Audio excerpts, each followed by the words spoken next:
Vives en mi casa y me pegas. Un parásito como tú es peor que la basura de la calle. El sonido de la bofetada resonó. ¿Cómo te atreves a pegarle a mi marido? El grito agudo de mi suegra pareció a punto de perforar el techo del piso. Me llevé una mano a la mejilla ardiente y, mientras miraba a mi marido, que permanecía de pie con una expresión de incredulidad, me limpié fríamente la sangre de la comisura de los labios. Suegra. Creo que está muy equivocada. Este piso es un bien privativo mío de antes del matrimonio, y la contraseña de la puerta la puse yo. Tal como ha actuado, nuestra relación ha terminado. Salga de mi casa ahora mismo. El 10% de los ingresos generados por este vídeo se donará a niños con cáncer y a asociaciones de bienestar para la tercera edad. Apoye esta causa con su suscripción y su me gusta. Bien. ¿Empezamos esta interesante historia? Era el tercer día de mi luna de miel. Me desperté antes de que sonara la alarma. El frío que se colaba por la rendija de la ventana al amanecer me subió por los tobillos. Era como si miles de finas agujas me pincharan la piel. Me giré de lado y observé la nuca del hombre desconocido que dormía junto a mi almohada. Para ser exactos, la nuca de Carlos, el hombre que legalmente se había convertido en mi marido. Roncaba ligeramente al dormir. Un sonido que recordaba el zumbido de un pequeño electrodoméstico en funcionamiento. No era fuerte, pero en el silencio de las 5:30 de la madrugada, resultaba especialmente molesto. Me quedé mirando fijamente un lunar oscuro en su cuello. De repente, un pensamiento me asaltó. Llevaba 2 años de relación con este hombre, 6 meses de compromiso y 3 días de casada. Y sin embargo, nunca me había fijado detenidamente en la forma de su nuca. Tenía la cabeza algo plana, y entre el pelo revuelto por la presión de la almohada, se asomaba un poco de su cuero cabelludo blanco. El compresor de la nevera del salón se puso en marcha de repente, emitiendo una vibración sorda. Lentamente incorporé el torso y apoyé las puntas de los pies en el frío suelo de tarima flotante. El piso de recién casados me lo habían regalado mis padres, situado en pleno barrio de Salamanca, en Madrid. Tenía 138 metros cuadrados, orientación sur y unas vistas, aunque lejanas, al Parque del Retiro. Cuando lo reformamos, elegí un parqué de madera clara. Pero ahora, el tacto bajo mis pies descalzos era gélido. El frío subió desde las plantas de los pies hasta las pantorrillas, provocando un escalofrío. No encendí la luz del baño. Me lavé la cara a la tenue luz del alba que entraba por la ventana. El agua que salía del grifo estaba tan fría que parecía cortar la piel. Me froté las mejillas con fuerza con ambas manos. Bajo los ojos de la mujer del espejo se dibujaban unas oscuras ojeras. El día de la boda, el maquillaje había empezado a las 5 de la mañana. Al día siguiente, la visita a la casa de mis suegros y la comida familiar. En 2 días apenas había dormido 4 horas. Enterré la cara en la toalla, cerré los ojos, y me quedé así exactamente 3 segundos. Las agujas del reloj de la cocina marcaban las 6:10. Carlos tenía que estar en el trabajo a las 9. Así que si queríamos desayunar a las 7:30, tenía que empezar ya para ir justa de tiempo. Al abrir la puerta de la nevera, una fría luz blanca iluminó mi rostro. Vi los ingredientes, ordenadamente colocados. Ternera, garbanzos, chorizo, morcilla, patatas, zanahorias, y un tarro de piparras en vinagre y una fiambrera con pisto manchego que mi madre me había enviado hacía 2 días. Cocido. La noche antes de la boda, vi por casualidad un largo mensaje de WhatsApp que mi suegra le había enviado a Carlos. Decía así: Carlos, hijo, mamá solo tiene un deseo: probar un cocido hecho por mi nuera. Tu abuelo, que en paz descanse, comía todos los días el cocido que yo le preparaba por la mañana. Esa es la tradición de nuestra familia. Carlos, que estaba tumbado en la cama jugueteando con el móvil, leyó el mensaje y me preguntó como si nada: Lucía, tú sabes hacer cocido, ¿verdad? Sé hacerlo, respondí. Y realmente sabía. Pero esa noche, mientras daba vueltas en la cama, una pregunta no dejaba de rondarme la cabeza. ¿Por qué tenía yo que continuar una tradición familiar preparando el plato que comía un suegro al que ni siquiera había conocido? Déjalo estar, pensé. Saqué la carne, la puse en la encimera y empecé a descongelarla. Corté las verduras y puse a rehogar la carne con un chorro de aceite de oliva. De la olla caliente salió un chisporroteo y un delicioso aroma a carne empezó a llenar la cocina. Añadí agua a la olla, la tapé y bajé el fuego. Fuera, Empezaba a amanecer lentamente. En noviembre. En Madrid. El sol sale tarde. Eran más de las 6:40. Pero el cielo seguía siendo de un pesado color gris. Me quedé de pie junto a la ventana de la cocina, observando cómo se encendían una a una las luces en el bloque de pisos de enfrente. En la ventana de una casa, una mujer en pijama de cuadros tendía la ropa en el balcón. Sus movimientos eran muy lentos. En la olla, el cocido borboteaba, desprendiendo un vapor blanco. El vapor que subía bajo la luz de la campana extractora parecía onírico. Probé el caldo. Estaba un poco soso, así que añadí un poco más de sal. A las 7 en punto, empecé a preparar el acompañamiento. Hice una pequeña tortilla de patatas, asegurándome de que quedara jugosa por dentro, y salteé unas espinacas con ajo, tal como me había enseñado mi madre. Coloqué las piparras y el pisto en platos de cerámica blanca y los puse en el centro de la mesa. Por último revisé la mesa. El mantel de lino blanco que nos habían regalado por la boda.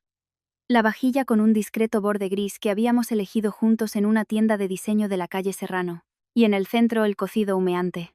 Las verduras estaban tiernas, y una fina capa de grasa de la carne flotaba en la superficie del caldo. Con esto será suficiente, pensé.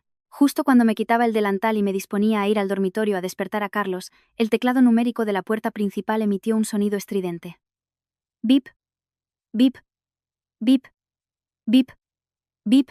El sonido, que rompía el aire tranquilo de la mañana, parecía el de alguien tecleando la contraseña al azar. Me quedé helada en mi sitio durante unos 2 segundos.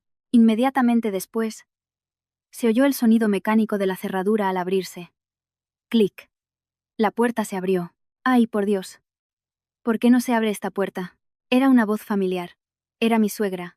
Llevaba un abrigo largo acolchado de color marrón oscuro, y en una mano sostenía una enorme bolsa de la compra azul. La bolsa estaba a punto de reventar. Nada más entrar, se quitó los zapatos de cualquier manera y empezó a murmurar sin parar. Los jóvenes de hoy en día, de verdad. ¿Por qué ponéis unas contraseñas tan complicadas para la cerradura? Con poner 1, 2, 3, 4 sería suficiente. Pero no. Tenéis que poner que si el cumpleaños, que si no sé qué. Al levantar la cabeza, me vio de pie en medio del salón. Yo llevaba una camiseta vieja y unos pantalones de pijama anchos, y el pelo recogido de cualquier manera con una goma. Sentí que todo mi cuerpo olía a la comida que había estado preparando en la cocina. Suegra. Mi voz salió ronca. ¿Qué hace aquí a estas horas? Mi suegra dejó la bolsa de la compra sobre el mueble del recibidor y empezó a inspeccionar la casa. Su mirada pasó del zapatero al sofá del salón, del mueble de la televisión al ventanal del balcón, y finalmente se posó en mi cara. Mi hijo, Carlos, todavía está durmiendo. ¿Tercer día de casados y dejas que tu marido duerma hasta estas horas? Me interrumpió, frunciendo el ceño. Yo, durante 40 años, me he levantado a las 6 de la mañana sin faltar un solo día para prepararle el desayuno al padre de Carlos. ¿Y tú qué? ¿Llevas 3 días casada y ya estás holgazaneando? Abrí la boca para decirle que el desayuno estaba listo. Pero no me dio ni la oportunidad de hablar. Se agachó para inspeccionar los zapatos que había en la entrada. Mira qué pintas tienen estos zapatos. Señaló los zapatos que Carlos se había quitado el día anterior. Tienes que dejar la puntera mirando hacia afuera para que entre la buena suerte. Ponerlos mirando hacia adentro es de funerales. ¿No lo sabías? ¿Lo haces a propósito? ¿O es que no te lo han enseñado? No es eso. Y además, ¿y esto?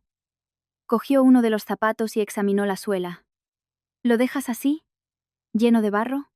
Carlos es jefe de equipo en su empresa. Se reúne con muchísima gente cada día. Si sale con estos zapatos tan sucios, ¿qué crees que dirán los demás? Dejarán a nuestra familia por los suelos. Dejó el zapato en el zapatero con un golpe seco. Yo permanecía de pie, con las manos fuertemente entrelazadas. Las uñas se me clavaban en las palmas. Mi suegra se incorporó y, pasando a mi lado, se dirigió con paso firme al salón. Sus pasos eran pesados. El bajo de su abrigo se agitaba con sus movimientos, como una enorme bandera marrón. ¿Este sofá es el modelo que yo os recomendé? Se detuvo frente al sofá y pasó la palma de la mano por el cojín de cuero. ¿Por qué está tan arrugado? ¿Dormisteis aquí anoche? No. Solo me senté un momento. Pues si te sientas y te levantas, tienes que arreglarlo. Levantó el cojín, lo sacudió con fuerza hasta que sonó, y lo volvió a colocar en su sitio. Es que los jóvenes no apreciáis las cosas. Un sofá de piel natural como este es muy delicado. Hay que alisarlo en cuanto te levantas para que no se queden marcas. ¿Tú que has estudiado tanto, ni siquiera sabes estas cosas básicas? Me mordí el labio y no respondí. Siguió caminando hacia el interior, y finalmente descubrió el desayuno servido en la mesa del comedor. Se detuvo y miró fijamente la mesa. Es cocido, dije, aprovechando por fin la oportunidad de hablar. Y tortilla de patatas, espinacas salteadas, y también pisto. ¿Esto es cocido? Acercó la cara a la mesa. Su expresión era la de quien inspecciona algo sucio. ¿Por qué el caldo está tan claro? El cocido que yo hago no tiene este color. Las verduras tienen que ser grandes. Y la carne tan tierna que se deshaga en la boca.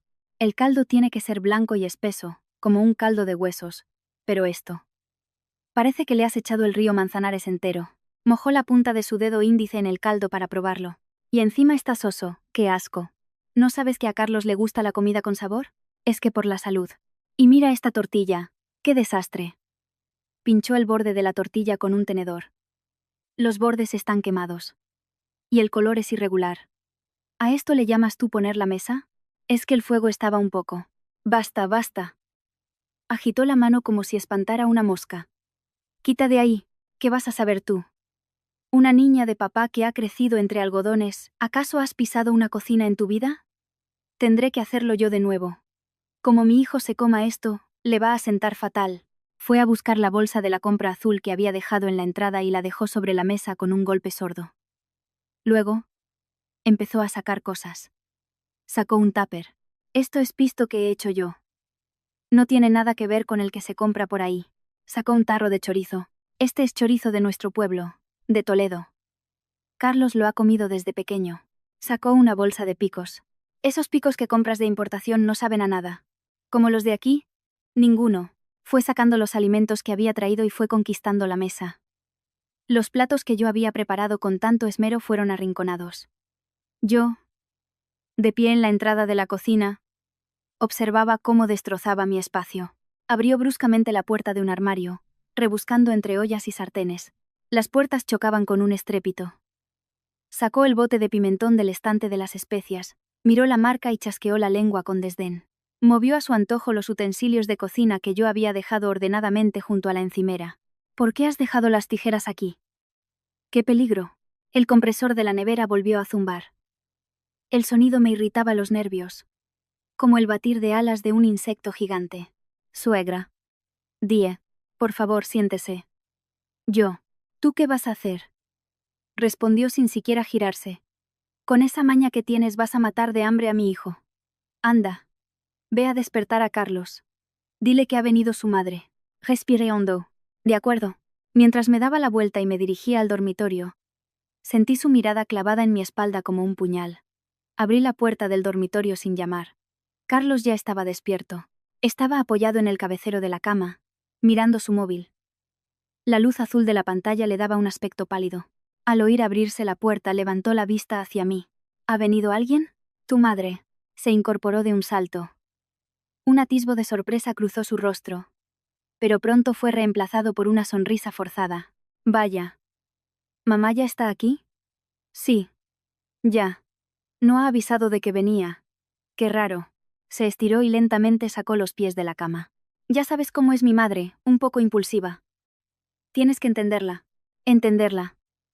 Esas palabras, salidas de su boca, flotaron en el aire, ligeras como una pluma. Está en la cocina, dije. Dice que el desayuno que he preparado no le gusta, y que lo va a hacer ella de nuevo. Los movimientos de Carlos se detuvieron por un instante. Bueno, pues déjala, dijo mientras cogía las gafas de la mesita de noche. La comida de mi madre está buenísima. Así de paso aprendes un poco, ¿no? Pasó a mi lado y salió de la habitación. Me quedé mirando sus blancas pantorrillas, que asomaban por debajo de su pijama arrugado. Desde el salón, oí la voz de mi suegra. Hijo mío, ya te has levantado. Mamá te ha preparado un cocido delicioso. Ven a comer. Sí, mamá, ya voy. Su voz se había vuelto melosa, casi infantil. Un tono completamente diferente al que había usado conmigo. Sobre la mesa había dos tipos de cocido. Uno era el que acababa de preparar mi suegra, con un caldo espeso y blanquecino, Grandes trozos de verdura y carne gruesa. Por encima había esparcido abundante perejil picado. El otro era el que había preparado yo. Arrinconado en un borde de la mesa, ya se había enfriado, y una fina capa de grasa cubría la superficie. Mi suegra estaba sentada en la cabecera de la mesa, en el sitio que normalmente ocupaba yo. Carlos estaba sentado a su lado, comiendo con la cabeza gacha. Tenía los mofletes hinchados como si fueran a estallar, y cada vez que masticaba, hacía un ruido sordo. Yo estaba sentada enfrente, mirando mi plato y los pocos acompañamientos que quedaban. Come mucho. Cariño, mi suegra no paraba de ponerle comida en el plato a Carlos. Mamá se ha levantado de madrugada para preparártelo. Todo lo que te gusta, ¿verdad? Qué bueno está. Como la comida de mamá. Ninguna, dijo Carlos, casi escupiendo los garbanzos. Una sonrisa de satisfacción se dibujó en el rostro de mi suegra. La sonrisa hizo que las arrugas de sus ojos se marcaran profundamente, pareciendo un papel arrugado. Lucía, escúchame bien, señaló con los palillos el cocido frío que yo había preparado. A partir de ahora puedes preparar tú el desayuno si quieres, pero el cocido tienes que hacerlo como yo te he enseñado. Esta es la tradición de 40 años de nuestra familia. Y no te limites a imitarlo, hazlo bien. Carlos, con la boca llena de comida, asintió. Yo me limité a remover el arroz en silencio. Oye. Lucía, mi suegra, me llamó de repente por mi nombre. Levanté la cabeza. ¿Por qué comes tan despacio? Frunció el ceño y chasqueó la lengua. Comiendo a pellizcos. Qué mala suerte traes. Una nuera de nuestra familia tiene que comer con ganas. Si un día vienen invitados y te ven así, van a pensar que te da pena la comida. Apreté los cubiertos con fuerza. Sí, lo tendré en cuenta. Y mira esto, dejó los cubiertos y sacó del bolsillo de su abrigo un papel arrugado y doblado, y me lo tendió. Cogí el papel y lo desdoblé. Era un horario. A la izquierda estaban las fechas desde hoy hasta dentro de 3 meses, y a la derecha una lista de normas escritas con una letra diminuta. Levantarse todos los días a las 6 para preparar el desayuno. El suelo del salón debe fregarse cada 2 días. Prohibido usar robot aspirador, usar fregona a mano. Las camisas de Carlos no se lavan a máquina, lavar a mano. Todos los domingos por la tarde, visitar a los suegros y llevar fruta de temporada. En cumpleaños, aniversarios y otras celebraciones familiares, hacer la compra y preparar la comida con una semana de antelación. A medida que leía cada punto, las yemas de los dedos que sostenían el papel se pusieron blancas. Son las normas de la casa que he preparado. La voz de mi suegra sonaba increíblemente autoritaria. Léelas y si no entiendes algo. Pregunta. Levanté la cabeza y la miré directamente. Ella también me estaba mirando. Su mirada era la de un examinador que espera que yo diga. Sí. Suegra. Lo tendré muy en cuenta. Respiré hondo. Y estaba a punto de abrir la boca. He puesto demasiado caldo, dijo mi suegra. Evitando mi mirada, y señalando con la barbilla el cuenco de cocido que tenía delante. Seguí su mirada. El cuenco estaba lleno de caldo hasta el borde, pero no tanto como para desbordarse. Como nuera, había querido mostrar mi generosidad sirviéndole abundantemente. Lo siento, ahora mismo le quito un poco. Antes de que pudiera terminar la frase, la muñeca de mi suegra se giró bruscamente hacia afuera. Pareció un movimiento accidental, como si lo hubiera rozado sin querer. Pero fue demasiado natural y rápido. El cocido hirviendo se derramó del cuenco, cruzó la mesa y cayó sobre mis muslos. Llevaba unos pantalones cortos, unos finos pantalones de pijama de algodón. El caldo, recién sacado de la olla, debía de estar a 70 u 80 grados. El líquido caliente, como un enjambre de hormigas de fuego furiosas, atravesó la fina tela en un instante y me mordió la piel. Un dolor terrible, como si me estuvieran quemando la carne, recorrió todo mi cuerpo. ¡Ah! Grité y me levanté de un salto. La silla se cayó hacia atrás, haciendo un ruido estrepitoso en el suelo de madera. Me dolía. No solo la superficie de la piel, sino también lo más profundo del músculo, como si me estuvieran marcando con un hierro al rojo vivo. Al bajar la vista, vi que la parte interior de mi muslo estaba al rojo vivo. Empezaron a formarse ampollas transparentes en varios sitios. ¡Madre mía! ¡Qué poco cuidado tienes! La voz de mi suegra resonó en mis oídos. Pero en su voz no había ni una pizca de preocupación o de disculpa. Al contrario, tenía un tono extrañamente alegre y animado. ¿Por qué pones el cuenco tan al borde? ¿Querías quemar a tu pobre suegra? Aguantando el dolor, levanté la cabeza para mirarla. Estaba sentada en la silla, inmóvil. Ni una sola gota de caldo había salpicado su ropa. Tenía los ojos entrecerrados y una ligera sonrisa en los labios. Esa expresión la recuerdo vívidamente. Era la expresión de un gato viejo que ha acorralado a un ratón. Lucía, ¿estás bien?, dijo Carlos por fin. Pero no se levantó de su sitio. Ni siquiera soltó los cubiertos. Ve a echarte agua fría. Con manos temblorosas me miré la pierna. La quemadura roja se extendía como un mapa desde la cara interna del muslo hasta por encima de la rodilla. Algunas partes de la piel se habían vuelto blancas. Podía ser una quemadura profunda. Me temblaban las manos. No era por el dolor. Era por la revelación. El movimiento de mi suegra había sido demasiado perfecto. No había sido un error. Parecía un movimiento ensayado innumerables veces. El ángulo de inclinación del cuenco, la dirección en la que salpicó el caldo, el momento justo del giro de muñeca, la precisión con la que se había protegido a sí misma y había vertido el caldo exactamente sobre mi pierna. Mamá. ¿Estás bien?, volvió a hablar Carlos. El objeto de su preocupación no era yo. Era su madre. Yo estoy bien, mi suegra hizo un gesto como si se calmara el pecho.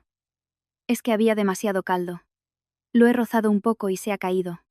Esta nuera no tiene ni idea de nada. Me quedé mirando a madre e hijo, atónita. Carlos dejó los cubiertos. Se inclinó hacia su madre y le examinó las manos. Su ancha espalda la cubría a medias, pero pude verlo, la sonrisa maliciosa que apareció en su rostro, la expresión de un actor que ha triunfado en una obra bien montada. Lucía. Carlos se incorporó y se giró hacia mí. Su expresión había cambiado. La indiferencia y la pereza de antes habían desaparecido, reemplazadas por un aire sombrío y amenazador. Tenía el ceño fruncido y la mirada feroz. No podía creer lo que oía.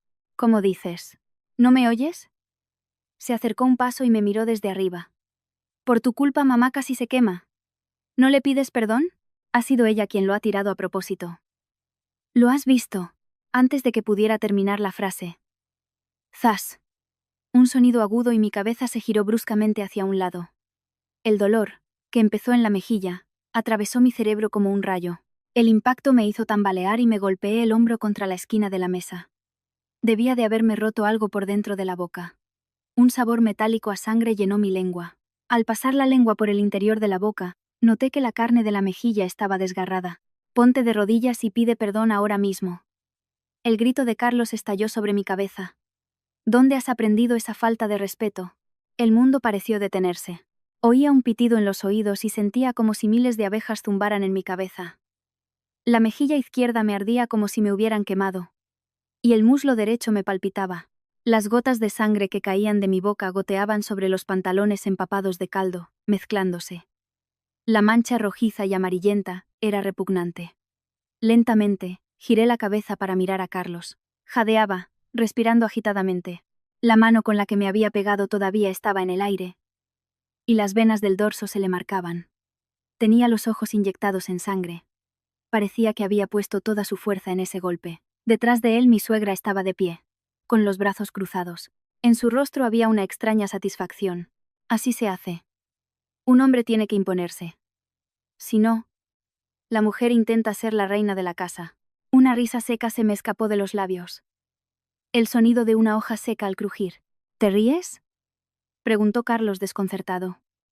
Lucía. ¿Ahora te hace gracia? Levanté la mano para detener sus palabras. Y luego levanté mi mano derecha en alto. Reuní toda la energía que me quedaba en el cuerpo. Y con todas mis fuerzas, le di una bofetada en la mejilla. ¡Zas!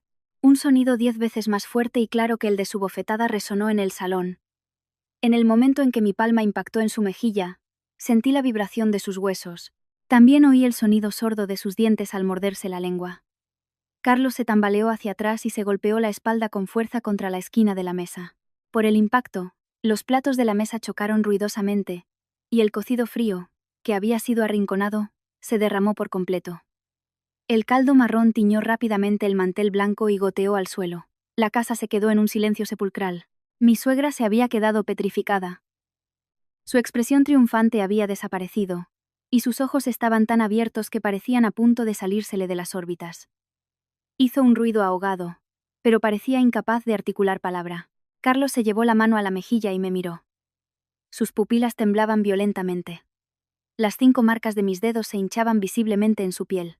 Tú, dijo con voz temblorosa. ¿Te atreves a pegarme? Miré mi palma. Estaba roja y ardiente. Pero mi mente estaba extrañamente tranquila, tan inquietantemente serena como el mar después de una tormenta. ¿Atreverme? Repetí lentamente sus palabras. ¿Por qué no iba a poder? Tú puedes pegarme a mí. Pero yo a ti no. Está loca. Loca. Esbocé una sonrisa. Sí, hoy me he dado cuenta. La loca fui yo por casarme con un tipo que pega a su mujer. ¡Ya basta!, gritó mi suegra y se abalanzó sobre mí. Sus manos, como garras de águila, volaron hacia mi pelo. ¿Cómo te atreves a ponerle la mano encima a tu marido? Hoy te arranco todos los pelos de la cabeza. No me aparté. En su lugar, cogí el móvil que estaba sobre la mesa. Diga, dije con calma. Sí, es el 112. ¿Verdad? La mano de mi suegra se detuvo en seco en el aire. Quería denunciar algo, dije, mirándola fijamente a los ojos y pronunciando cada palabra con claridad. Hay un caso de allanamiento de morada y agresión en curso. La dirección es apartamento B, tercer piso, en el barrio de Salamanca, Madrid. Sí, señor agente. ¿Podría venir rápido, por favor? Colgué el teléfono. Los siguientes 10 minutos debieron de ser los más largos y angustiosos de la historia de este piso. Mi suegra estaba de pie como si le hubiera caído un rayo. Su rostro, antes contraído por la ira, fue cambiando gradualmente a la perplejidad, y luego a un miedo indefinible. Le temblaban los labios. Tú has hecho una denuncia falsa, ¿verdad? Espetó. ¿Qué allanamiento de morada? Es la casa de mi hijo. Una nuera denunciando a su suegra. No respondí. Fui al baño, cogí la alcachofa de la ducha y me eché agua fría en la pierna. A medida que el agua fría tocaba la quemadura, el dolor ardiente disminuía un poco. Las ampollas se veían claramente. Me miré en el espejo. La mejilla izquierda estaba hinchada, y la sangre del labio partido se había convertido en una costra oscura. Me quedé mirando a mi reflejo durante un buen rato. ¿Era yo? Tercer día de casada. Cara sin maquillar, pelo revuelto, una mejilla amoratada y una pierna quemada. ¿Dónde estaba la Lucía a la que hace 2 años, en la cena de empresa, elogiaban por ser elegante e inteligente? Solté un profundo suspiro y saqué el botiquín. Me apliqué desinfectante y me puse una gasa. Al salir del baño, Carlos estaba hablando por teléfono apresuradamente. Aunque bajaba la voz, lo oí todo. Putomicía. No. Mamá. Cálmate. Al verme se sobresaltó y colgó. Lucía se acercó. Su voz era mucho más suave. Antes me he alterado un poco. Lo siento. Fue un arrebato. Lo traté como si fuera invisible y pasé de largo. Lucía intentó cogerme del brazo. Escúchame. Por favor. Le aparté la mano bruscamente. No me toques. Cariño, por favor. Ding dong, ding dong. El timbre de la puerta sonó con agudeza. Fue como si la cuerda de un arco tensado se rompiera. Fui a la entrada y pulsé el botón para abrir. 2 policías uniformados estaban de pie. Un hombre alto y una mujer con el pelo recogido en un moño. Sus expresiones eran profesionales. ¿Es usted quien ha llamado?, preguntó la agente. Sí. Denunció allanamiento de morada y agresión, ¿correcto? Correcto. Me aparté para dejarles pasar. Y señalé con el dedo a las 2 personas que estaban de pie, aturdidas, en medio del salón. Son ellos. El rostro de mi suegra se volvió blanco como el papel. No. Agente. ¿Qué es esto? Empezó a balbucear excusas. Esta es la casa de mi hijo. ¿Qué delito comete una madre por venir a casa de su hijo? Esa mujer está mintiendo. Disculpe, la gente se acercó a mí y examinó mi cara llena de heridas y mis pantalones mojados. ¿Está usted herida? Sí. Me ha pegado mi marido. Y mi suegra me ha quemado la pierna al tirarme un guiso caliente. ¿Pegado?, saltó Carlos. Ha sido una pelea de pareja. Solo una simple pelea de pareja. ¿Y en una pelea de pareja se puede pegar a la gente?, preguntó la agente con frialdad. No, no es eso. Carlos tartamudeó, como si se hubiera quedado sin palabras. Ella también me ha pegado. Mire mi cara. A mí también me ha pegado. Mostró su mejilla hinchada. Usted pegó primero, dije fríamente. Lo mío fue en defensa propia. ¿Pero qué dices? A ver. Cálmense los dos, intervino el agente. Primero vamos a aclarar la situación. Sacó una libreta y empezó a tomar mis datos y a anotar el desarrollo de los hechos. Yo, tratando de evitar cualquier emoción, me limité a exponer los hechos. La entrada no autorizada de mi suegra, sus críticas a la comida, el incidente del guiso. Carlos y mi suegra no paraban de interrumpir, gritando que era injusto. Pero tuvieron que callarse ante la orden de la policía. Y una cosa más dije. Los dos agentes me miraron. Este piso. Recorrí la casa con la mirada lentamente. Es de mi propiedad. Mis padres me lo compraron antes de casarme, es exclusivamente mío. Del cajón del mueble de la televisión saqué un sobre que ya tenía preparado. Era una copia de la escritura de la propiedad. Compruébenlo. Le entregué el documento a la agente. Ella lo examinó detenidamente, asintió y se giró hacia Carlos. Señor, ¿este piso es de titularidad compartida? El rostro de Carlos se descompuso. Se mordió el labio y respondió con un hilo de voz. No, no lo es. Entonces, ¿tiene algún contrato de alquiler o un poder que le autorice a residir aquí? Es mi marido. Llevamos casados solo 3 días. ¿Qué poder necesita un marido para vivir en casa de su mujer? Legalmente hablando, sí lo necesita, dijo el agente con firmeza. Los bienes adquiridos antes del matrimonio son privativos y no entran en el reparto de bienes gananciales. Si la propietaria le pide que se vaya, tiene que irse. Los ojos de mi suegra se abrieron como platos. ¿Qué? ¿Qué? ¿Qué tontería es esa? Su voz temblaba. Carlos, tú dijiste que esta casa era tuya. ¿Se lo dijiste a tu madre? Carlos no respondió. Con la cabeza gacha, se refugió en las sombras. En esta situación dije. Quiero que estas 2 personas se vayan de mi casa inmediatamente. ¿Qué? Gritó mi suegra. Ya lo han oído. Váyanse ahora mismo, dije, señalando la puerta. Fuera de mi casa. Su voz se quebró. ¿Cómo se atreve una nuera a echar a su suegra? ¿Quieres que te caiga una maldición?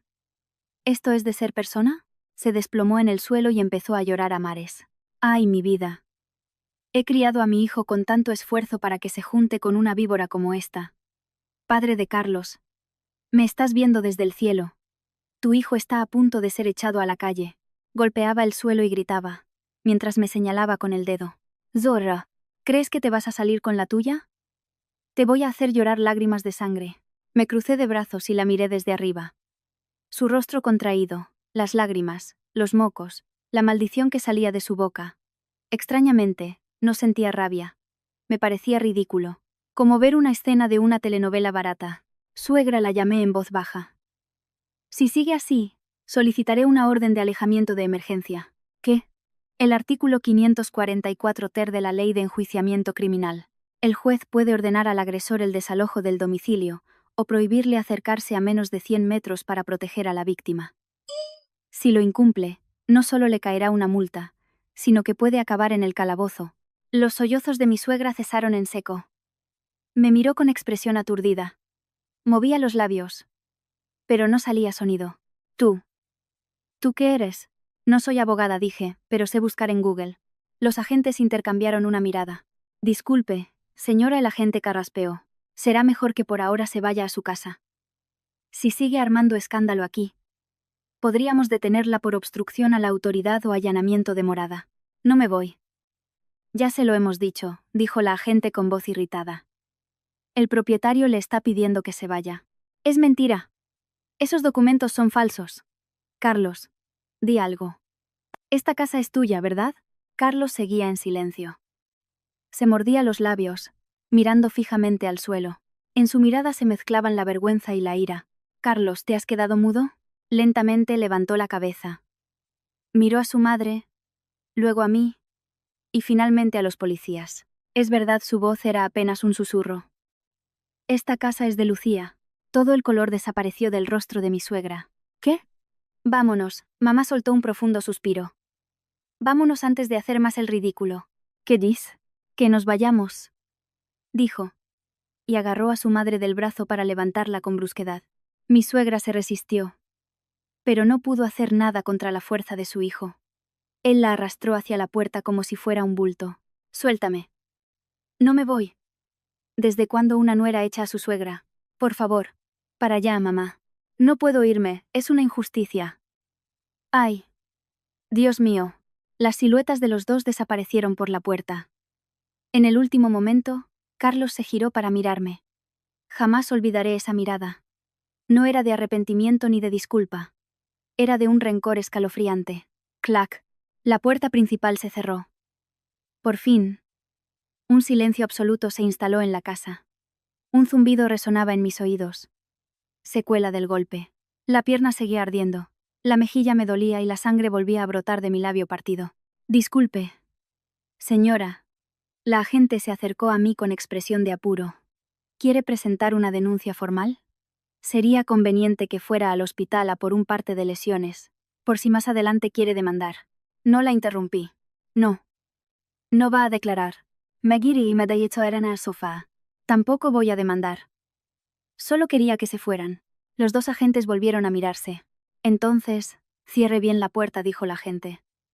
Si vuelven a molestarla, no dude en volver a llamar. Gracias. Los acompañé hasta la puerta. La puerta se cerró y oí el sonido de la cerradura electrónica al activarse. Apoyé la frente en la fría puerta. Cerré los ojos y me quedé así un buen rato. Después de un momento, saqué el móvil del bolsillo y busqué un número. ¿Diga?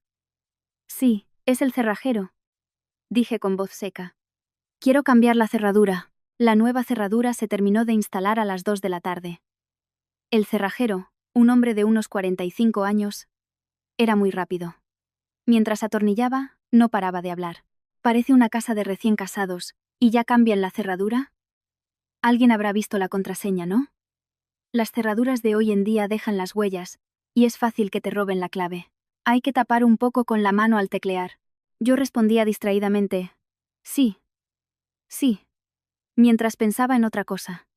¿Qué contraseña pongo? El cumpleaños de Carlos. Ni de broma. El aniversario de boda. Tampoco. Al final puse los 4 últimos números del móvil de mi madre.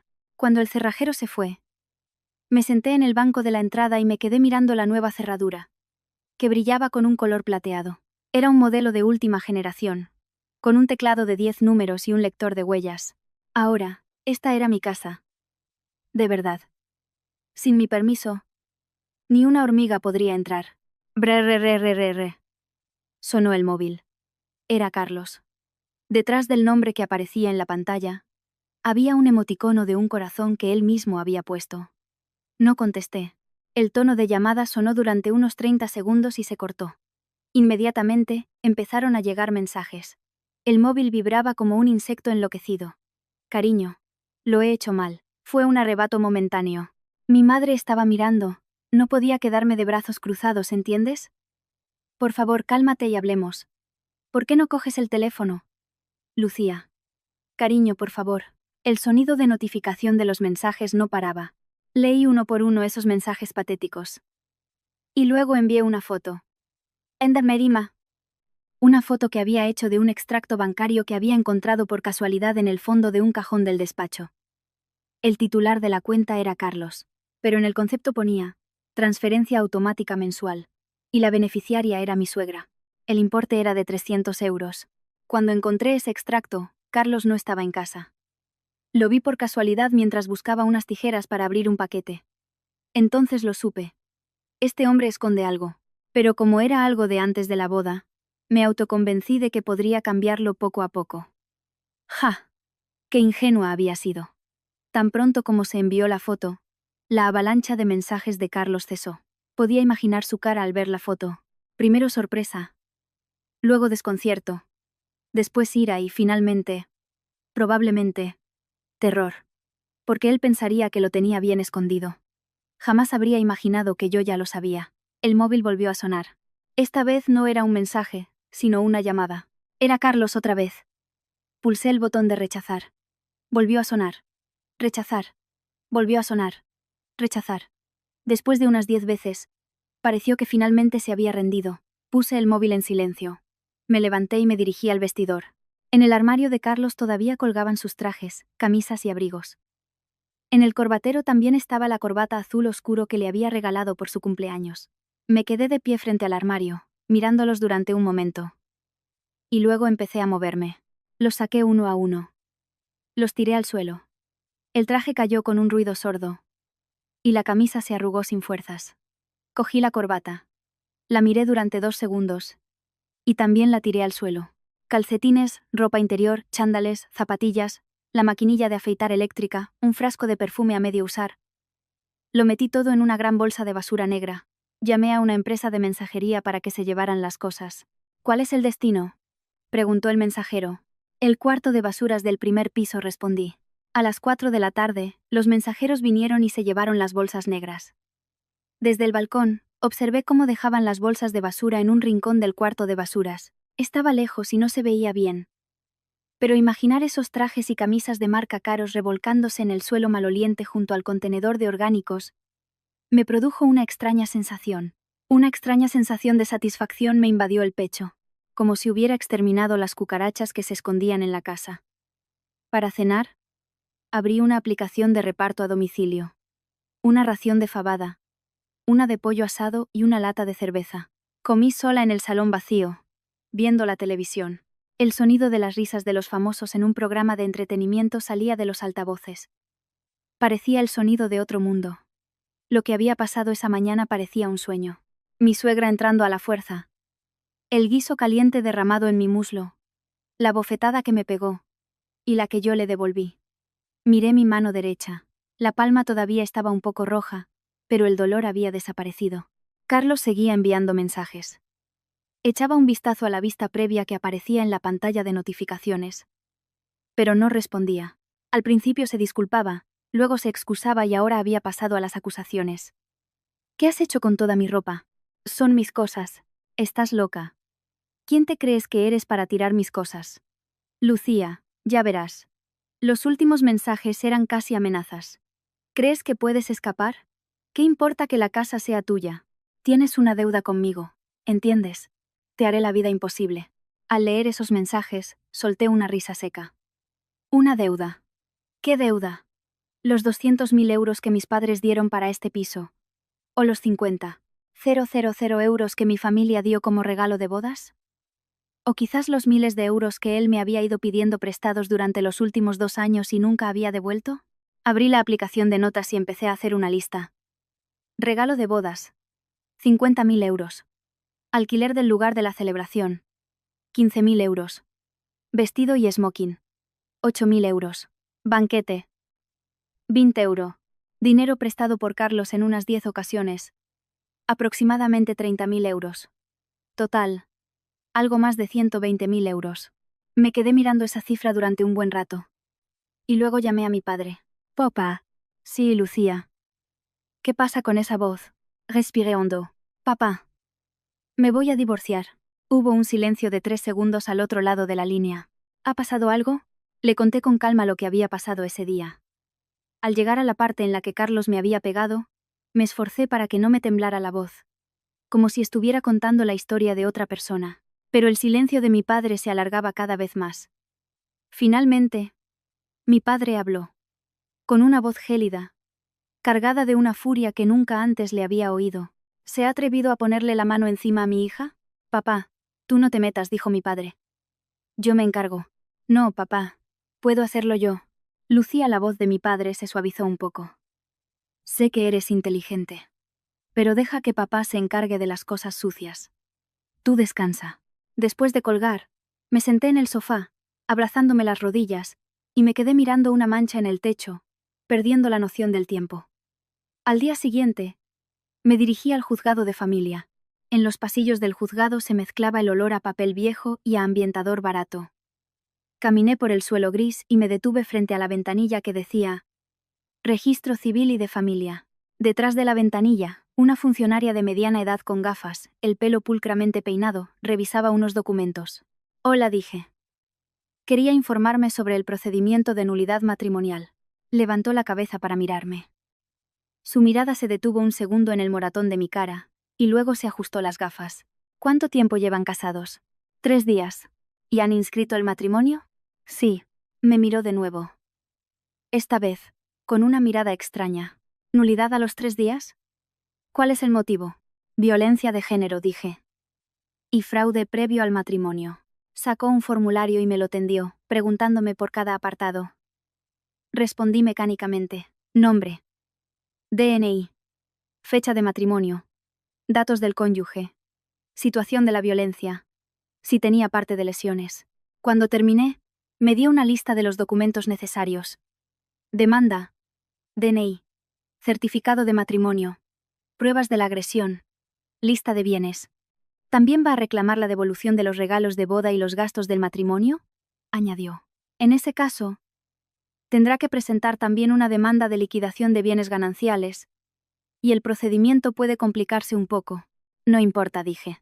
Tiempo tengo de sobra. Salí del juzgado y me dirigí al hospital. En la pierna quemada tenía varias ampollas, y algunas se habían reventado. Supurando, el médico me desinfectó la herida. Me aplicó una pomada y me dio un parte de lesiones con 2 semanas de baja. ¿Violencia de género?, preguntó el médico. No respondí. Él suspiró y me entregó el parte. Guárdelo bien. Lo necesitará más adelante. De camino a casa, paré en una tienda y compré 2 sándwiches y un cartón de leche. No quería cocinar. Si entraba en esa cocina, me vendrían a la mente el guiso derramado, los gritos de mi suegra y la cara de Carlos levantando la mano. Calenté los sándwiches en el microondas y comí sentada junto a la ventana. Fuera. Se extendía la noche de Madrid. Las luces de los coches que cruzaban los puentes sobre el Manzanares brillaban como un collar de perlas en movimiento. Brrr. Brrr. El móvil volvió a sonar. No era Carlos. Era un número desconocido. Dudé. Pero al final contesté. Diga, ¿hablo con la señora Lucía García? Era una voz educada de mujer. Sí, soy yo. Hola. Le llamo del periódico El Mundo. Colgué inmediatamente. Y añadí el número a la lista de bloqueados. No sabía quién había filtrado mi número, pero no tenía ninguna intención de involucrarme con periodistas. En el móvil tenía decenas de mensajes sin leer. La mayoría eran de Carlos, y también había algunos que mi suegra había enviado desde otro número. Los mensajes de mi suegra eran tan vulgares que no se podían ni repetir. Zorra. Has seducido a mi hijo y le has arruinado la vida. Víbora. Te caerá una maldición. Voy a contarle a todo el barrio la clase de persona que eres. Al leer esos mensajes, de repente me invadió un cansancio extremo. No era rabia. Simplemente estaba agotada. Un agotamiento que me calaba hasta los huesos, haciendo que mi cuerpo se sintiera como una cáscara vacía. Apagué el móvil. Me tumbé en el sofá y me quedé mirando el techo. En una esquina del techo había una pequeña mancha. ¿Cuándo habría aparecido? Antes no la había visto. Me quedé mirando fijamente la mancha y, sin darme cuenta, se me cerraron los ojos. Entre sueños, tuve una pesadilla. Era el día de la boda. Llevaba un vestido de novia blanco inmaculado, y estaba en el pasillo de la iglesia. Cientos de invitados me observaban. A mi lado Carlos, con su esmoquín, sonreía radiante. El sacerdote preguntó: Lucía, ¿quieres recibir a Carlos como esposo? Abrí la boca para decir: sí, quiero. No. Me desperté sobresaltada por mi propia voz. El salón estaba a oscuras, y solo las luces de la ciudad seguían brillando fuera. Estuve un buen rato tumbada hasta que me despejé. Fui al baño y me lavé la cara. Encendí el móvil. Eran las 3 de la madrugada. Tenía más de 100 mensajes sin leer. Sin revisarlos uno por uno, me desplacé hasta el final. Un mensaje de WhatsApp de una compañera de la universidad me llamó la atención. Lucía, he visto lo que se está moviendo por internet sobre vosotros. ¿Estás bien? Había un enlace adjunto. Al pulsar el enlace, me llevó a una publicación en un conocido foro de maternidad. El título: Nuera de un piso de lujo en Salamanca agrede a su suegra y echa a su marido a la calle. Ayudadme a encontrarla. Deslicé el dedo para leer el contenido. Era una publicación escrita por mi suegra. La historia estaba tan distorsionada que era increíble. Según ella, yo había vertido intencionadamente el guiso caliente para herirla. Había pegado a mi marido cuando intentó mediar, y finalmente los había echado a la calle en pleno invierno. Me describía como una cazafortunas calculadora, una desalmada y una materialista. Ya había cientos de comentarios. La mayoría me insultaban. ¿Cómo se ha podido casar una mujer así? La juventud de hoy en día no tiene ninguna educación. ¡Qué miedo! ¡Qué miedo! Pegar a su suegra a los 3 días de casada. Queremos verle la cara. Que salga su nombre. Al leer los comentarios, curiosamente, me sentí más tranquila. Sabía que este día llegaría. Alguien como mi suegra no se rinde fácilmente. Como no podía vencerme en la vida real, intentaría desahogarse montando un juicio popular en internet. Dejé el móvil sobre la mesa y leí lentamente, uno por uno, los comentarios. Había gente que me insultaba, pero también había algunas opiniones prudentes que decían que había que escuchar las dos versiones. Después de pensarlo un momento, en lugar de registrarme en el foro, abrí otra aplicación. No tenía prisa. Primero tenía que encontrar algo. La cámara de seguridad. La había instalado por seguridad cuando vivía sola, antes de que Carlos se mudara. Estaba escondida en un jarrón junto al mueble de la televisión, así que era difícil de ver. El ángulo cubría perfectamente el salón y la mesa del comedor. Originalmente la había instalado para vigilar a mi gato, pero el gato lo había enviado a casa de mis padres una semana antes de la boda, porque mi suegra había montado un escándalo diciendo que tenía alergia al pelo de gato. Por suerte, no había quitado la cámara. Abrí la aplicación y busqué la grabación de esa mañana. La calidad de la imagen era un poco baja, pero el audio era nítido. Desde el momento en que mi suegra entró con la cerradura electrónica, cada palabra que dijo, cada acción, estaba grabado. Los insultos que me dirigió, la escena en la que Carlos me pegaba, la escena en la que yo se lo devolvía, y la escena en la que, después de llamar a la policía, mi suegra se tira al suelo a gritar. Descargué el vídeo y lo guardé en 2 copias de seguridad, en el móvil y en la nube. Y luego empecé a escribir, no en el foro de maternidad. Allí, el impacto es menor. El lugar que elegí fue un foro anónimo para profesionales. Una comunidad anónima que todo trabajador conoce, especialmente frecuentada por empleados de grandes empresas, por lo que si una publicación se hacía viral, el rumor se extendería por el sector en un abrir y cerrar de ojos. Tecleé desde una cuenta anónima. Título. Para el jefe de equipo de una gran empresa que pegó a su mujer por un cocido. Cuerpo del texto. Hola. Soy la mujer del autor. Llevamos 3 días casados. Mi suegra entró en casa de madrugada sin permiso y se quejó de que el desayuno no estaba bueno. Luego, en la mesa, hubo una discusión, y mi suegra me derramó un cocido hirviendo en el muslo. Me quemé la pierna, pero ella me acusó de haberlo hecho a propósito. Mi marido, en lugar de ayudar a su mujer herida, me pegó una bofetada para imponerse delante de su madre. Me dijo exactamente esto. Ponte de rodillas y pide perdón, maleducada. Adjunto el vídeo. Juzguen ustedes mismos. Edité el vídeo grabado y lo subí. Destaqué la escena en la que Carlos me pegaba, la escena en la que mi suegra se revolcaba por el suelo y la escena en la que yo sacaba la escritura de la propiedad y les pedía que se fueran. Antes de pulsar el botón de enviar, dudé un segundo. Si publicaba esto, cruzaría un río sin retorno. El último vestigio de respeto que quedaba entre nosotros se haría añicos. Pero, ¿y qué? ¿Acaso él pensó en el respeto cuando me pegó? Pulsé el botón de publicar. A los 20 minutos de publicar, la sección de comentarios explotó. Joder. ¿Esto es real? ¿Quién es el del vídeo? ¿De qué empresa es? Qué fuerte. ¿Pegar a su mujer delante de su suegra? Mirad a la suegra tirada en el suelo haciendo un berrinche. Es de comedia. Un momento. ¿La casa es de la mujer? ¿El tío era un mantenido? Autora, dinos al menos las iniciales de la empresa de tu marido, para evitarlo. Los comentarios aumentaban en tiempo real. Mis ojos no podían seguir el ritmo del scroll. Alguien analizó las pistas del vídeo, y rápidamente empezó a investigar la identidad de Carlos. Ese traje parece el uniforme del Grupo K. Jefe de equipo. Dice. Entonces será del equipo de ventas de la sede central o de recursos humanos. Un jefe de equipo del Grupo K que se apellide. Vamos a buscar quiénes hay. No comenté más. Apagué el móvil. Me tumbé en el sofá, y esperé a que se desatara la tormenta, mirando el techo. A la mañana siguiente, mi móvil literalmente ardía. 47 llamadas perdidas. Más de 200 mensajes sin leer. La mayoría de números desconocidos. Había de Carlos, de mi suegra, y también del Departamento de Recursos Humanos del Grupo K. Primero escuché el mensaje de voz de RR. HH. Buenos días. Hablo con la señora Lucía García, cónyuge del señor Carlos López. Le llamamos de Recursos Humanos del Grupo K. Nos ponemos en contacto con usted para verificar los hechos relacionados con el vídeo que se ha difundido en Internet. Por favor, devuélvanos la llamada cuando le sea conveniente. Luego, el mensaje de voz de Carlos. Lucía. ¿Estás loca? ¿No sabes que si publicas eso mi vida se acaba? ¿Qué quieres? Te concedo el divorcio. ¿Quieres una pensión? ¿Pero cómo puedes hundir a una persona así? Te lo advierto. Borra el vídeo ahora mismo. Si no, te denunciaré por difamación. Lucía.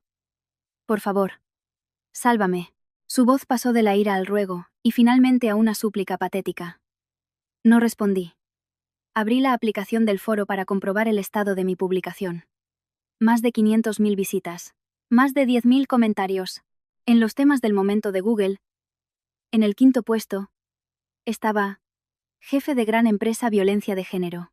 Al hacer clic en el tema, vi que los detectives de Internet ya habían descubierto la Universidad de Carlos, su año de entrada en la empresa, su departamento e incluso su foto de graduación.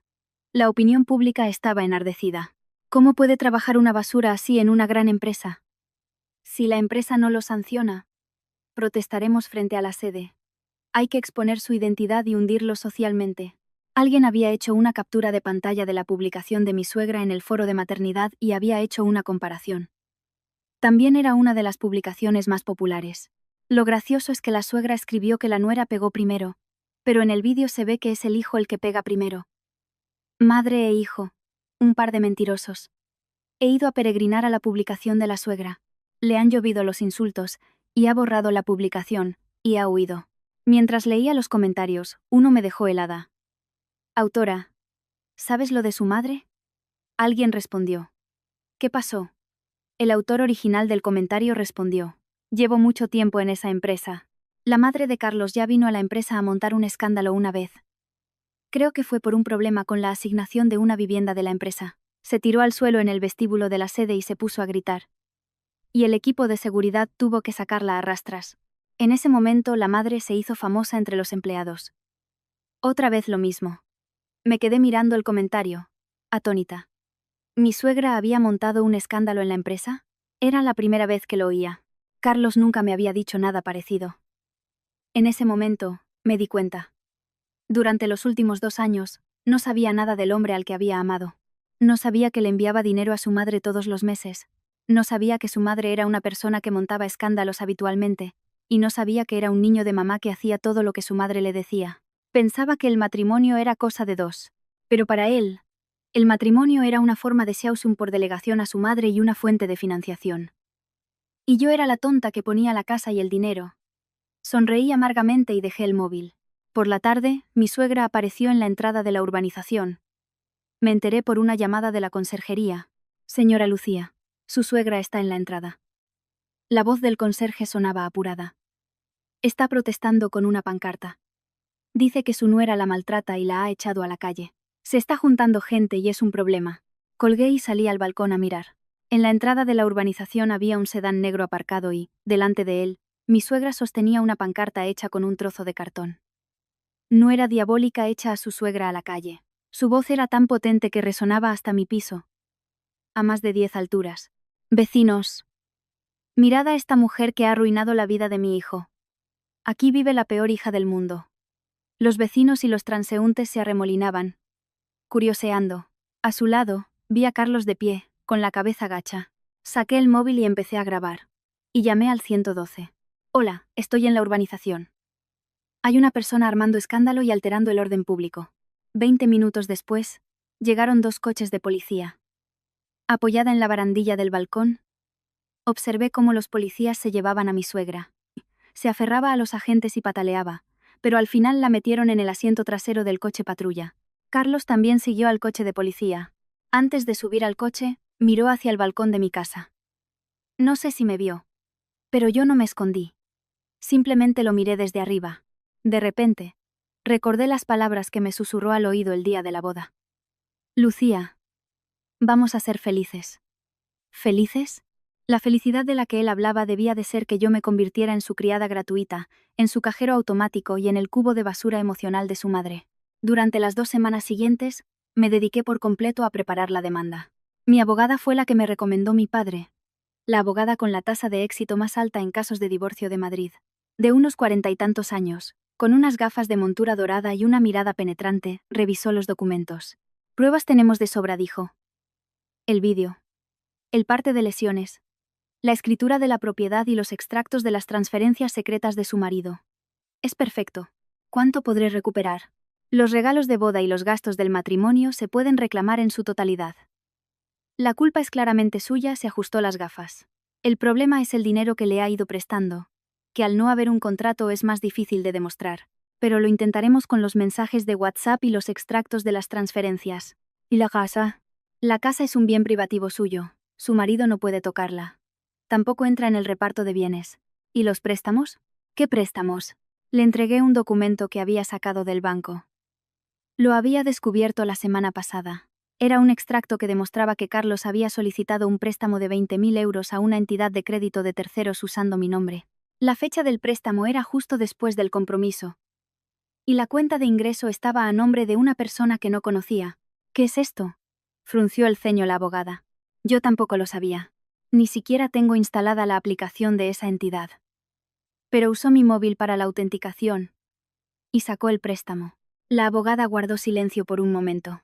Esto es un préstamo con suplantación de identidad. Es un delito de estafa, dijo con firmeza. ¿Quiere presentar una denuncia penal? La miré directamente a los ojos. Por supuesto. Cuando comenzó la investigación policial, se abrió la caja de Pandora. Resultó que Carlos, durante los últimos 2 años, había ido pidiendo dinero prestado a varias entidades de crédito a mi nombre, y el total superaba los 50.000 euros. La mayor parte de ese dinero había ido a parar a la cuenta de mi suegra. Los 300 euros mensuales eran solo la punta del iceberg. Según la investigación policial, mi suegra había comprado un pequeño piso en Getafe, y la fuente de financiación para esa compra era el dinero del préstamo obtenido a mi nombre. En el momento en que escuché eso en la comisaría, sentí que la sangre me hervía. ¿Pedir un préstamo a mi nombre para comprarle una casa a su madre? ¿Están seguros? Pregunté. Sí. El flujo de dinero es clarísimo, dijo el inspector encargado. Será acusado de falsedad documental y estafa. Como víctima, puede solicitar también una orden de restitución. Asentí en silencio. Al salir de la comisaría, me senté un buen rato en un banco junto al río. Las luces de la ciudad se reflejaban temblorosas en el agua oscura. Recordé el día de nuestra primera cita con Carlos. También fue junto al río. Me dio un café para llevar y sonrió tímidamente. Dijo que le gustaban las mujeres independientes, que su sueño era vivir respetándose mutuamente. En ese momento, sus palabras me parecieron muy honestas, pero ahora veía que solo estaba buscando una tonta con dinero. 3 semanas después, se dictó la sentencia judicial. Nulidad matrimonial. Se determinó que el marido había ocultado importantes deudas antes del matrimonio. Había cometido graves delitos, suplantación de identidad y estafa, y había ejercido violencia de género, por lo que era imposible continuar con la vida matrimonial. Devolución íntegra de los regalos de boda y los gastos del matrimonio. El préstamo obtenido a mi nombre debía ser devuelto en su totalidad por Carlos. Y él fue condenado a prisión por estafa e ingresó en la cárcel. El día que recibí la notificación de la sentencia, preparé una sopa en casa. No era mi cumpleaños, pero quería celebrar que había vuelto a nacer. Mientras comía, abrí el portátil y busqué el nombre de Carlos. Ya no estaba en los temas del momento, pero todavía aparecían artículos relacionados. Alguien había publicado una actualización. Título: el jefe de equipo de esa gran empresa finalmente ha sido despedido y encarcelado. El contenido incluía un resumen de la sentencia judicial y una foto adjunta. Era una foto de una puerta principal. En el centro de la puerta, un precinto rojo de embargo del juzgado estaba pegado de forma visible. Era una puerta familiar. La puerta del piso de Getafe que, según decían, había comprado mi suegra. La reacción en los comentarios fue una explosión de justicia poética. ¡Wow! El karma en estado puro.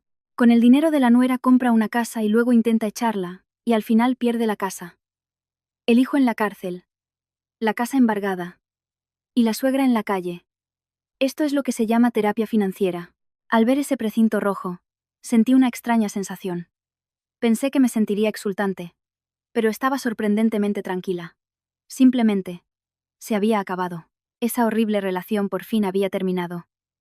Pero el final no fue el final. Tardé un mes más en borrar los restos. Recogí y tiré todos los objetos de la casa que Carlos había tocado. Cambié el colchón de la cama y puse cortinas nuevas. También tiré toda la vajilla en la que había servido el cocido esa mañana, y compré una nueva. Contraté a una empresa de limpieza para que desinfectara la casa de arriba abajo. La noche que terminaron la limpieza, me quedé de pie, descalza, en medio del salón. En el aire flotaba un suave aroma a pino. Estaba limpio. Mi casa, mi vida, volvían a estar limpias. Abrí de par en par la ventana del balcón. El frío viento de finales de noviembre entró en el salón. A lo lejos, el río seguía fluyendo en silencio. De repente, recordé la mañana en que mi suegra llamó al timbre. Si en ese momento hubiera aguantado, si me hubiera arrodillado y le hubiera pedido perdón, si hubiera fingido no saber que Carlos le enviaba dinero a su madre, ¿cómo estaría viviendo ahora? Me habría convertido en una criada que se levanta a las 6 de la mañana todos los días para preparar el desayuno. En una enferma de ansiedad que se traga los insultos de su suegra. En una mujer desgraciada que, aunque su marido le pegue, piensa que tiene que aguantar. Solo de pensarlo me daba pavor. Tomé una decisión. La bofetada que le di no fue solo un arrebato de ira. Fue el instinto de supervivencia que estalló, liberando toda la sospecha, la ansiedad y la autoestima pisoteada que había reprimido durante los últimos 2 años.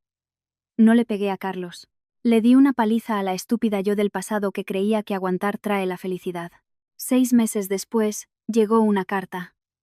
Era del centro penitenciario. No había remitente, pero reconocí la letra al instante.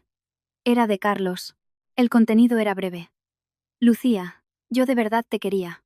Solo hice lo que mi madre me pedía. Yo también soy una víctima. Si tuviera otra oportunidad, lo haría todo bien. Por favor, perdóname.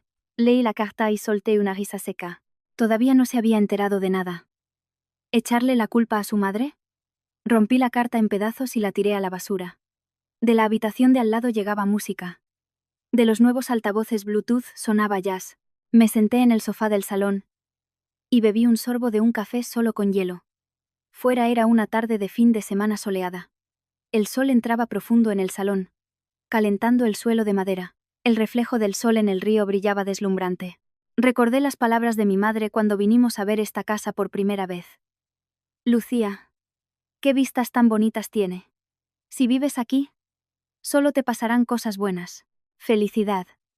¿Qué es la felicidad? Un delicioso café para mí sola, una tarde de fin de semana sin interrupciones, y mi casa segura, a la que solo pueden entrar las personas que conocen la contraseña. Me hundí en el sofá y miré por la ventana. Una sonrisa se dibujó en mis labios sin darme cuenta. Menos mal. Solo fueron 3 días. Me susurré a mí misma. En 3 días me deshice de la basura. Ha sido el mejor corte por lo sano de mi vida.